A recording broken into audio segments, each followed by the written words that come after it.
Hello friends, welcome. आज की ये वीडियो आपके लिए बहुत ही ज़्यादा इंपॉर्टेंट होने वाली है क्योंकि आज हम करने वाले मिसिंग नंबर्स के ऊपर कुछ क्वेश्चंस। मिसिंग नंबर एक ऐसा टॉपिक है जो कि आपके हर एंट्रेंस टेस्ट में पूछा जाता है, जिसमें कि आपका एप्टीट्यूड पूछा जाता है। तो चलिए शुरू करते हैं। सबसे पहला क्वेश्चन है हमारा आपकी स्क्रीन पर ये।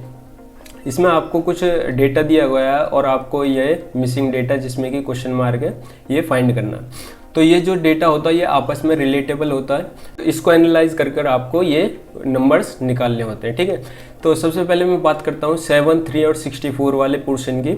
तो अगर आप 7 में से 3 को माइनस करते हो तो आपके पास आता है 4। ठीक है, और 64 किस तरीके से बनेगा, अगर 4 का क्यूब कर दें आप तो 64 आपका आ जाएगा। ठीक है, 64 आ गया। अब बात करते हैं इस वाले पोर्शन की, इस वाले की। तो अगर आप 5 में से 4 को माइनस करते हैं तो आपका आता है 1, और 1 का अगर आप क्यूब कर दें तो वो 1 रहता, तो आपका 1 आ जाता है। ठीक है, इसके बाद बात करते हैं इस वाले पोर्शन की। तो अगर 11 में से आप 8 माइनस करते हैं तो आपके पास आता है 3, और 3 का क्यूब होता है 27। तो आप ये इस तरीके से हमारा रिलेटेबल है, तो आप इसको सॉल्व कर सकते हैं आसानी से। अगर 8 में से 2 गए, 8 में से 2 आप माइनस करते हैं तो आपके पास आता है 6। 6 का क्यूब क्या होता है आपके पास 216। तो इसका आंसर क्या हो जाएगा 216, यानी कि डी। ठीक है, इस तरीके से आपको ये क्वेश्चंस करने हैं। तो सेकंड क्वेश्चन हमारा है यहाँ पर कुछ इस तरीके से। यहाँ पर आपको 4 रो दी गई हैं और 3 कॉलम्स दी गई हैं। ठीक है, तो सबसे पहले बात करते हैं हम पहली कॉलम के बारे में। तो पहला कॉलम है हमारा ये। अगर हम 1 को 5 से मल्टीप्लाई कर दें तो हमारा क्या आएगा 5, ये आ गया 5। अगर इसको भी 5 से मल्टीप्लाई कर दें तो क्या आ जाएगा 25, और 25 को भी 5 से मल्टीप्लाई करने पर क्या आ जाएगा 125। तो जो हमारी फर्स्ट कॉलम थी वो हमारी 5 से मल्टीप्लाई करने पर हमारे सारे एलिमेंट दे देगी। इसके बाद हम थर्ड कॉलम की बात करते हैं। अगर आप 7 को 2 से मल्टीप्लाई करें तो 14 आ जाएगा। ठीक है, 14 को 2 से मल्टीप्लाई करते हैं तो क्या आएगा आपका 28। ठीक है, जो कि आ रहा है हमारे नेक्स्ट रो में। 28 को 2 से मल्टीप्लाई करने पर क्या आएगा 56। ठीक है, जो कि हमारा यहाँ पर आ रहा है। तो यानी कि थर्ड कॉलम जो थी हमारी 2 से मल्टीप्लाई हो रही है। तो ये इन दोनों को ही रिलेट करने पर, यानी कि यहाँ पर भी किसी न किसी नंबर से मल्टीप्लाई हो रही होगी, इसीलिए ये हमारा रिलेटेबल है। तो सबसे पहले मैं 3 और 12 में देखता हूँ। 3 को अगर 4 से मल्टीप्लाई करें तो 12 आएगा। ठीक है, 12 आ गया। अब 12 को अगर हम 4 से मल्टीप्लाई करें तो क्या आना चाहिए हमारा 12 4 जा 48। अगर आप 48 को 4 से मल्टीप्लाई करें और 192 आ जाए तो आपका आंसर एकदम सही है। तो ठीक है, तो मैं मल्टीप्लाई करता हूँ 48 इंटू 4, तो क्या आएगा आपका 192, तो जो कि हमारा 192 आ रहा है। ठीक है, तो आपका आंसर क्या होगा यहाँ पर मिसिंग डेटा में 48, तो आपका बी आंसर होगा। ठीक है, चलते हैं नेक्स्ट क्वेश्चन की तरफ। क्वेश्चन में आपको 3 रोज दी गई हैं और 3 कॉलम्स दिए गए हैं। तो देखते हैं ये किस तरीके से रिलेटेबल है एक दूसरे से।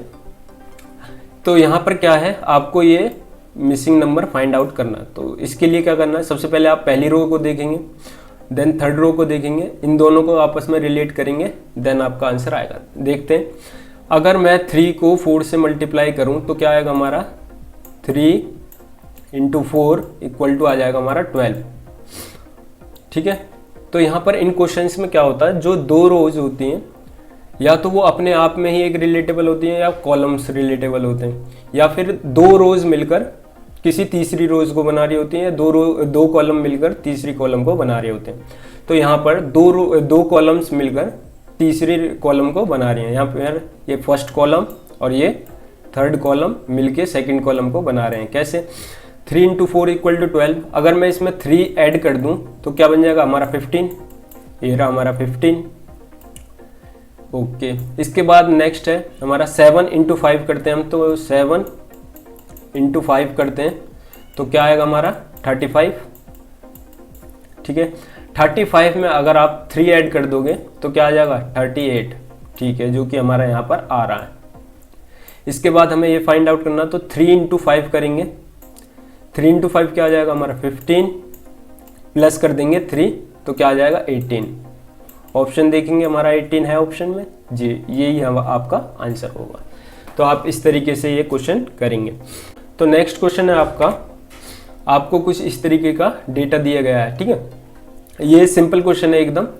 ये देखिए, अगर आप यहाँ पर 5 है तो ये दोनों आपस में रिलेटेबल हैं। रिलेटेबल कैसे हैं? अगर आप 5 की मल्टीप्लाई 5 से कर दोगे तो क्या आ जाएगा 25 आ जाएगा। मतलब कि सिंपल 5 का स्क्वायर कर दोगे तो क्या आ जाएगा 25, ठीक है। अभी 1-2 केसेस और चेक कर लेते हैं। यहाँ पर 8 है, 8 का स्क्वायर क्या होता है 64, ठीक है। 2 का स्क्वायर क्या होता है 4, ठीक है। तो फिर 1 का स्क्वायर क्या होगा, 1 का स्क्वायर होता है 1, तो आपका आंसर हो गया A 1, ठीक है। चलते हैं नेक्स्ट क्वेश्चन की तरफ। तो इस क्वेश्चन में हमें पूछा गया है, आपको कुछ अल्फ़ाबेट्स दिए गए हैं ABCD, कुछ भी दिया गया और यहाँ पर एक मिसिंग डेटा है। तो आपको ये फाइंड आउट करना है। तो कैसे करेंगे, यहाँ पर देखिए, आपको सबसे पहले आपके पोजीशन से लिख लेनी है इन अल्फ़ाबेट्स की। A की होती है 1, B की होती है 2, यहाँ ऐसे करके Z की होती है 26, ठीक है, 26 होती है। इसके बाद आपको ये फाइंड आउट करना है कि कॉलम 1, कॉलम 2 और कॉलम 3 आपस में किस तरीके से रिलेटेबल है। तो सबसे पहले आप F की पोजीशन लिखेंगे, फिर I की पोजीशन लिखेंगे। तो F की पोजीशन प्लस I की पोजीशन इक्वल टू आ जाएगी आपकी ये थर्ड कॉलम की पोजीशन, ठीक है। तो यहाँ पर थर्ड कॉलम उस पोजीशन पर जो भी अल्फ़ाबेट होगा वो आपका आंसर होगा, ठीक है। जैसे कि इसमें लास्ट वाले में E की पोजीशन होती है 5, देख लीजिए A B C D E, ठीक है। A की पोजीशन हो गई 5, M की पोजीशन होती है हमारी 13वें नंबर पर हमारा M होता है, ठीक है। अब 13 प्लस 5 को करोगे तो आपका आ जाएगा 18। 18 पे क्या होता है हमारा, 18 पे होता है हमारा R, ठीक है। 18 पे होता है हमारा R, तो आपका आंसर हो जाएगा R, ठीक है। इस तरीके से आपको ये क्वेश्चन करना है। इस नेक्स्ट क्वेश्चन में आपको ये 3 ट्रायंगल्स दिए हैं, तो ये किस तरीके से रिलेटेबल है आपको ये चेक करना है, ठीक है। सबसे पहले उसके बात करते हैं, पहले ट्रायंगल की, ए ट्रायंगल की। ये देखिए, अगर 5 इंटू 3 कर दें आप तो क्या आ जाएगा 15, और 15 में ये नीचे वाला 4 अगर आप ऐड कर दें तो आपके पास क्या आ जाएगा 19, जो कि आपके मिड में लिखा हुआ 19, ठीक है, हो गया। इसके बाद थर्ड की बात करते हैं। यहाँ पर 6 है और यहाँ पर 4 है, तो 6 इंटू 4 क्या आ जाएगा 24। 24 में अगर ये आप 5 ऐड कर दें तो क्या आ जाएगा आपके पास 29 आ जाएगा। अब बात करते हैं आप इस ट्रायंगल के। सबसे पहले 7 इंटू 5, 7 इंटू 5 क्या होता है आपके पास 35, ठीक है। 35 में अगर आप 6 ऐड कर दें तो क्या होगा आंसर 41 होगा, ठीक है। फिर आप अपना ऑप्शन चेक करेंगे और टिक लगा देंगे 41 पे, ये आपका आंसर होगा। तो नेक्स्ट क्वेश्चन हमारा कुछ इस तरीके का फिगर दिया गया है आपको। तो फिगर से नहीं घबराना, फिगर कुछ भी हो सकता है, पर आपको डेटा पर ध्यान देना है। तो ये देखते हैं इस क्वेश्चन में ये आपस में किस तरीके से रिलेटेबल है। तो सबसे पहले बात करते हैं, ये देखिए 5 को अगर 5 और 3 को अगर आप ऐड करते हैं तो आपके पास क्या आ जाता है 8। तो 5 प्लस 3 इक्वल टू 8 आ गया, इन दोनों को मिलाने से 8 आ गया, ठीक है। इसके बाद 8 को और आप 4 को मिलाओगे तो आपके पास ये वाला आंसर आना चाहिए। 8 और 4 क्या होता है आपका 12, ठीक है। पर आपको अभी ये इतनी जल्दी नहीं करना है क्योंकि आपको ये वाला भी चेक करना है। ये वाला चेक कैसे करेंगे आप यहाँ पर 12 है, अगर मान लीजिए आपका आंसर 12 आता है, उसमें आप ये वाला ऐड करके देखेंगे और जब आपका ये बैठ जाएगा तो सही आपका आंसर सही होगा। तो 12 प्लस 1 इक्वल टू हो जाएगा आपका 13। तो आपका आंसर क्या हुआ 12, सी आंसर, ठीक है। नेक्स्ट क्वेश्चन है आपको कुछ इस तरीके की फिगर दी हुई है और इसमें कुछ डेटा है। अब ये डेटा इतना बड़ा है कि आप सोच रहे हैं कि ये कैलकुलेट कैसे होगा, मल्टीप्लाई। तो ये वाले क्वेश्चंस आसान होते हैं, ठीक है। आपको सबसे पहले क्या करना है, आपको ये वाली वैल्यू फाइंड करनी है। तो सबसे पहले आपको ये वाला ले लेना है, तो 9 6 3, इनको क्या करना है, इनके डिजिट्स को ऐड कर देना है। सपोज 9 + 6 + 3 क्या हो जाएगा, 9 6 3 18, ठीक है। अब ये वाली डिजिट लेनी है, तो ये क्या है 8 4 4, क्या करोगे 8 + 4 + 4 क्या आ जाएगा इसका 16। तो अब देखते हैं ये आपस में किस तरीके से रिलेटेबल है। अगर आप 18 में से 16 को माइनस करते हैं तो 2 आ जाता है।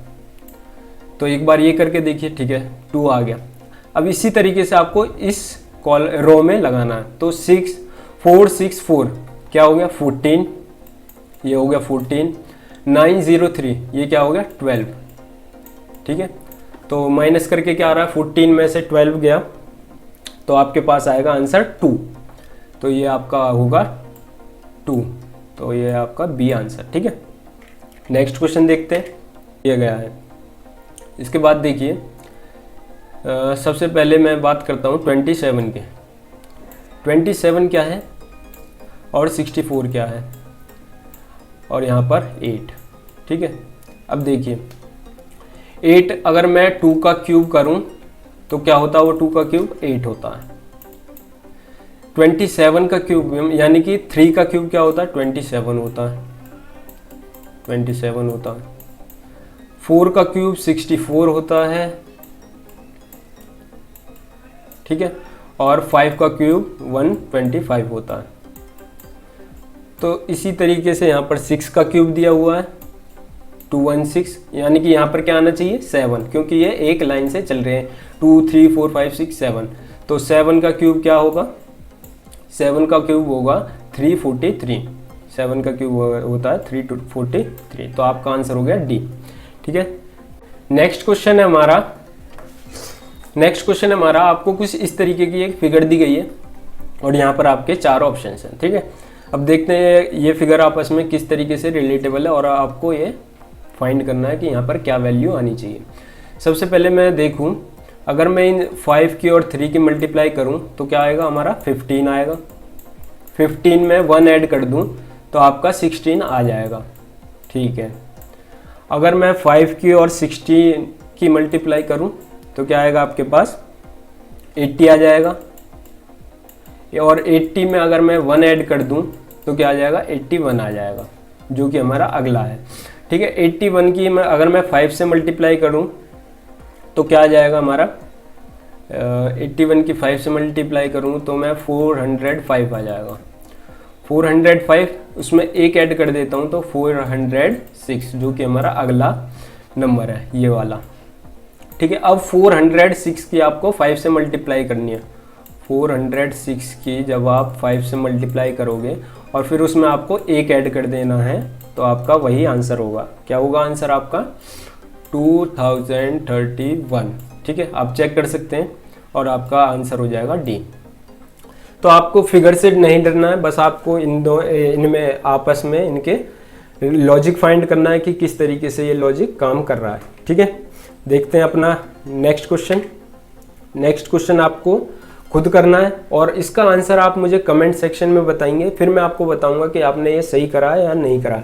आप मुझे फ़ोटो क्लिक करके भी भेज सकते हैं अपने सॉल्यूशन की और फिर मैं आपको कमेंट आउट में आपका डाउट सॉल्व करूंगा।